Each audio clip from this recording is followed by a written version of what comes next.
We learn English speaking या चॅनलमध्ये आपल्या सर्वांचं स्वागत आहे.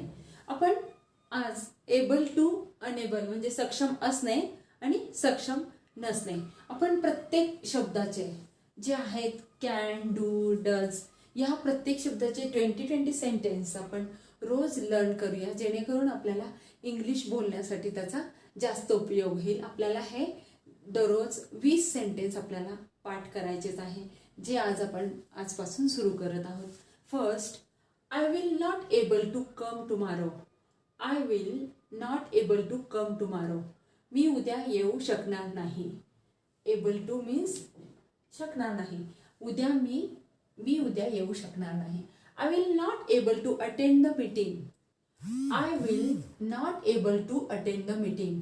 मी मीटिंगला उपस्थित राहू शकणार नाही. आपल्याला इंग्लिशमध्ये जर एखाद्या शब्दाचा अर्थ आला तर मराठीत खाली लिहिलेलं आहे, त्याच्यामुळे मराठी आणि इंग्लिश यामुळे आपल्याला सेंटेन्स काय आहे, कसं आपल्याला लर्न करायचं ते चांगलं लक्षात येईल. I will not able to stay here for long.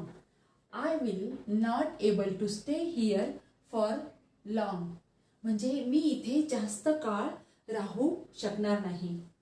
I will not be able to speak English without practice. I will not be able to speak English without practice म्हणजे आपण इंग्लिशचा सराव केल्याशिवाय आपल्याला इंग्रजी बोलता येणार नाही. मला सराव केल्याशिवाय इंग्रजी बोलता येणार नाही. I will not be able to speak English without practice. I will not able to anything. I will not able to do anything. मी काहीही करू शकणार नाही. डू मीन्स करणे. I will not able to do anything. I will not able to work today. I will not able to work today म्हणजे मी आज काम करू शकणार नाही. I am not able to find a job. I am not able to find a job. मी नोकरी शोधू शकत नाही. I am able to avoid this problem. I am able म्हणजे समर्थ असणे, सक्षम असणे. I am able to avoid this problem. इथे आपण नॉट यूज नाही केला आहे. I am able to avoid this problem. मी ही समस्या टाळण्यास सक्षम आहे म्हणजे मी ही समस्या, हा प्रॉब्लेम सॉल्व करू शकतो. I am not able to buy this car. I am not able to buy this car. मी ही कार खरेदी करू शकत नाही. I am not able to call him. I am not able to call him. मी त्याला call करू शकत नाही. Next, I won't be able to go out with you. I वोंटचं आपण विल नॉटचं ओंट केलंय आपण. I won't be able to go out with you. मी तुझ्याबरोबर बाहेर जाऊ शकणार नाही.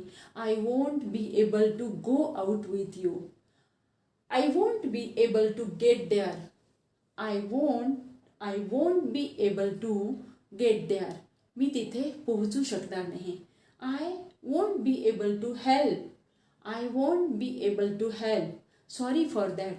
I won't be able to help.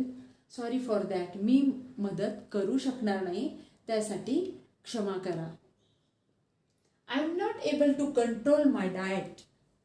I am not able to control my diet. मी माझ्या आहारावर नियंत्रण ठेवू शकत नाही.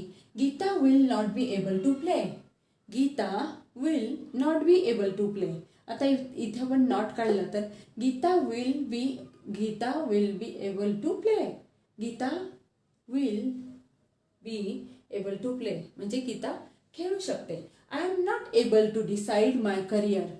I am not able to decide my career.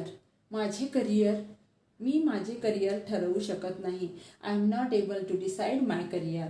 I will not be able to come on time. I will not be able to come on time. मी वेळेवर येऊ शकणार नाही. I won't be able to do that for you. I won't be able to do that for you. मी तुझ्यासाठी ते करू शकणार नाही. I won't be able to do that for you. I will be able to do anything for you. आता इथे not आपण काढून टाकलाय. I will be able to do anything for you. मी तुझ्यासाठी काहीही करू शकेन. गाईज असेच 20-20 सेंटेन्स आपण रोज घेणार आहोत. त्याची आपण प्रॅक्टिस करणार आहोत जेणेकरून आपल्याला इंग्लिश बोलण्यासाठी मदत होईल. गाईज तुम्हाला हा व्हिडिओ आवडल्यास लाईक शेअर आणि सबस्क्राईब जरूर करा. आणि व्हिडिओ बघितल्याबद्दल मनापासून धन्यवाद.